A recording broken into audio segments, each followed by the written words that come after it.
Olá pessoal, tudo bem? A gente agora vai falar um pouquinho, né, da parte do R Commander, né? Então, naturalmente, a gente vai abrir aqui o software R, tá? E vamos aqui mesmo, né? Vou até aumentar aqui o tamanho. A gente mesmo aqui já tem instalado, né? Só aumentar o tamanho da fonte. Aqui eu vou colocar a library e o comando rcmdr enter, ok? Então ele vai abrir aqui essa interface, né? Então vamos lá. O R é um programa estatístico, né? Que é todo elaborado e programado e desenvolvido e executado via programação, né?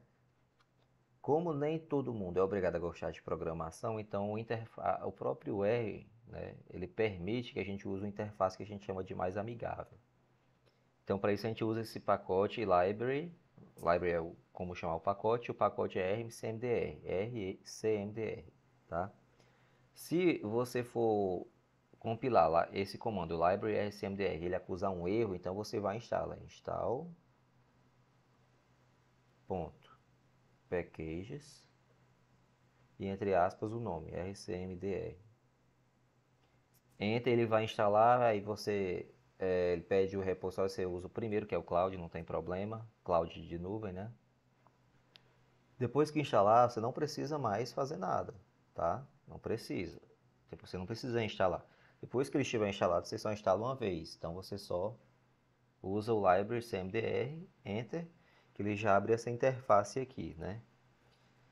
Ok? Então a primeira coisa que a gente vai fazer aqui é ler o banco de dados, né? Então eu já deixei o banco de dados aqui aberto, né? Então tem várias formas de ler, várias e várias formas. Aqui é só uma mais que eu acho mais objetivo e a mais geral, tá? Então aqui vou selecionar o meu banco de dados, seleciono todo ele, Ctrl C, tá? No R Commander, vou aqui em dados, importar, essa primeira opção, né? É arquivo de texto, clipboard ou URL, né? Aí o nome, eu escolho, tá aqui dados, tá? Forma, clipboard. Aqui eu uso tabs e aqui meu separador decimal é vírgula, que a gente colocou o separador decimal como vírgula. E ok. Então tá aqui, ó. Não deu erro. Tá aqui meu banco de dados, ele já leu. Então aqui eu tenho 30 linhas e 11 colunas. Então 30 respostas, né? Então aqui a gente, como eu falei, ele é bem intuitivo, né? Então você pode pedir aqui resumos, resumos numéricos, né? Resumo de, Então aqui, ó, para as variáveis quantitativas ele mostra essas medidas aqui, mínimo, máximo, mediana, média, primeiro e terceiro quartil, tá? Para as qualitativas, contagem. Então ele está aqui as quantidades. Desses 30, 12 eram mulheres e 18 eram homens, e assim vai, ok? Por exemplo, ir a média aqui é 7,591, né? Então é bem intuitivo, né? O gráfico, você pede aqui o tipo de gráfico, gráfico de diagrama de pontos. Então você vai botar aqui o ano. Tá aqui, vamos tentar aqui. O IRA, opções, ok, deixar automático, ok. Então ele já mostra aqui a nota dos 30 alunos, né? Um gráfico bem simples. Vejam que se a gente fosse pedir esses gráficos, né, seriam utilizados esses comandos. Então, além de você ter acesso rapidamente via point click, né, aqui a gente tem acesso aos comandos que ele usou para elaborar esses gráficos, né? Por exemplo, o gráfico aqui, um histograma do peso, ok.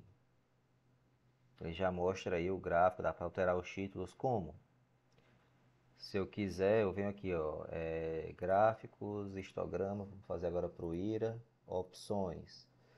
Aí o eixo, eu coloco aqui o eixo X, IRA, aqui posso colocar aqui, marcar a porcentagem, aqui eu coloco porcentagem, E o título? Tá aqui exemplo. Ok? Quando eu colocar OK, ele já tá tudo aqui direitinho, tá? Então ele já mostra o histograma daquele conjunto de dados, ok? Mas no caso da gente, o objetivo aqui vai ser, a princípio, estimar o modelo de regressão linear múltipla, né? Então, como é que a gente vai fazer? Vem aqui, estatísticas, né?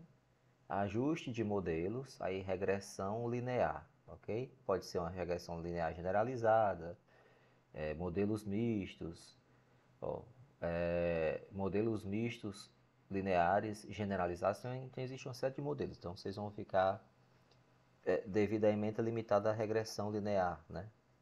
Então aqui a gente vai colocar a variável resposta, só uma. Vamos colocar aqui o IRA como variável resposta e na variável explicativa vamos colocar aqui o peso. A gente não está pensando aqui na ideia de... Obviamente a gente vai ter um modelo que a gente vai ver se consegue predizer o IRA em função do peso, da altura e da renda, tá? Faz sentido ou não, essa não é a questão, mas é a questão da sintaxe de como implementarmos esse modelo, né? Então, quando a gente implementa, a gente já vê aqui, ó, o modelo, ele já solta aqui esse sumário, né, que tem a estimativa, o erro padrão, o valor da estatística e o valor P. Então, o que, que esse valor P diz para a gente? Aqui eu tenho os parâmetros, né, o intercepto, o parâmetro associado à altura, associado ao peso e à renda. Então, a primeira coisa que a gente olha é se foi significativo, ou seja, abaixo de 0,05, né, ao nível de 5% no caso. Então, se esse parâmetro foi significativo, indica que pelo teste de hipótese, que está testando se estatisticamente esse parâmetro é igual a zero, se deu significativo, rejeita H0, ou seja, ele é diferente de zero. Se ele é diferente de zero, a gente tem uma evidência de que, através desse parâmetro, essa variável, a altura, influencia o IRA do aluno. Por exemplo, aqui não foi significativo ao nível de 5%, foi significativo ao nível de 10%. Já o peso e a renda foram significativos ao nível de 5%, né? Ou seja, são menores que 5%. Então, a primeira coisa que a gente vê é se aquela variável influencia ou não o IRA, que é a variável resposta, através desse parâmetro. Ok. Então, vamos fixar só em peso e renda, né? Então, depois que você vê se ela influencia ou não o IRA, a gente vê a intensidade. Então, primeiro, se for negativo ou positivo. Se for negativo, quer dizer que quanto maior o peso, né, influencia negativamente no IRA. E a renda da mesma forma, também deu negativa com intensidade bem menor. É normal porque a escala da renda é muito maior do que a do peso, né? Então é natural. Então, ou seja, se um aluno que tem uma renda alta, ele vai influenciar um pouquinho o IRA para baixo, mas pouca coisa, já que a intensidade do parâmetro valor em módulo é pequeno, né? Mas de certa forma os dois são negativos, então influenciam para menos, ok? Bom, isso é o mínimo. Então você já pode predizer o modelo como uma reta, né, que vai ser escrita como sendo o intercepto não foi significativo, né, então ele não entra. Mas a altura ao nível de 5% também não foi, então o IRA seria descrito como menos 0,05 vezes o peso do indivíduo menos 0,00008 vezes a renda desse indivíduo. Então você conseguiria predizer o IRA em função dessas duas variáveis, peso e renda. Então a gente consegue só com esse sumário identificar se a variável influencia ou não a variável resposta, né? Se essa variável independente influencia ou não a variável dependente com esse teste de hipótese. Se é positiva ou negativa e sendo negativa ou positiva o quanto, né? Quanto maior esse valor em módulo, maior a influência, né? Mais objetivo e mais direto, ok? Uma das formas de avaliar se o modelo é bom é através desse R quadrado, ok? Então, esse coeficiente indica um grau de acurácia do modelo, de modo que quanto mais próximo de 1, melhor, e quanto mais próximo de 0, pior. Valor de referência, digamos que acima de 70 seja o valor adequado, mas depende muito de literatura. Mas a gente pode ver aqui que o modelo ele não é bom, né? Ó. Então aqui o modelo não chega nem a 30% com R quadrado ajustado, né? Então não é um modelo adequado. Quer dizer o quê? Que você pode estimar o modelo, o R estima o modelo, mas não vamos dizer assim, tecnicamente você não pode usar peso e altura para predizer o IRA, né? Não vai ser uma estimativa coerente, ok? Então essa seria a ideia. Ok, então seria o modelo que você não poderia usar para estimar o IRA em função dessas duas variáveis. Em resumo é isso, ok? Ainda assim, a gente tem algumas formas de diagnosticar esse modelo. Então a gente vem aqui, ó, diagnóstico numérico. Então a gente vai testar a heterocidasticidade desse modelo, que é o teste Breusch-Pagan, né? Breusch-Pagan, né? Na verdade, a pronúncia. E pronto, só ok. Então, nesse teste, o que é a hipótese nula? Que essas variâncias são iguais, eles são homocedasticidade, né? E a hipótese nula de heterosticidade, né? Então, como o valor P, ó, ele foi maior do que 0,05, eu não rejeito a hipótese nula de homocedasticidade. Então, a grosso modo, olhando para o valor P, nesse caso é interessante que ele seja maior do que 0,05. Quanto maior, melhor, né? Então, mesmo sendo um modelo ruim, se ele fosse um modelo bom, esse teste validaria, né? São três posições, né? É a homocedasticidade, né? Que é o Breusch-Pagan teste, né? Teste Breusch-Pagan. Aí a segunda parte é a independência, né? Então eu vou pegar os resíduos e ver se eles são independentes. Então vamos aqui o segundo diagnóstico, que tem aqui, ó, teste de Durbin-Watson para autocorrelação. Então quero testar, vamos testar se é igual contra diferente, né? Ok. Então ele até dá o valor aqui, ó, a hipótese alternativa, a autocorrelação não é igual a zero, ou seja, diferente de zero. Então a hipótese nula é igual a zero contra diferente de zero. O valor P deu 0,16, né? Então não rejeita H0, ou seja, a autocorrelação é igual a zero, ok? Então assim como no Breusch-Pagan, você quer que esse valor seja alto, né? Por quê? Porque se ele for menor do que zero, aí rejeita H0, né? Se for, por exemplo, o valor P fosse 0,03, menor que 0,5, rejeitaria H0, que a autocorrelação seria nula. Então, esses dois testes, a gente quer que esse valor aqui, o valor P, seja maior do que 0,05, ok? Então, o modelo é ruim, a gente não vai poder usar, mas essas duas pressuposições foram atendidas. E afinal, é para saber se os dados seguem distribuição normal, que é a pressuposição do modelo linear de regressão múltipla.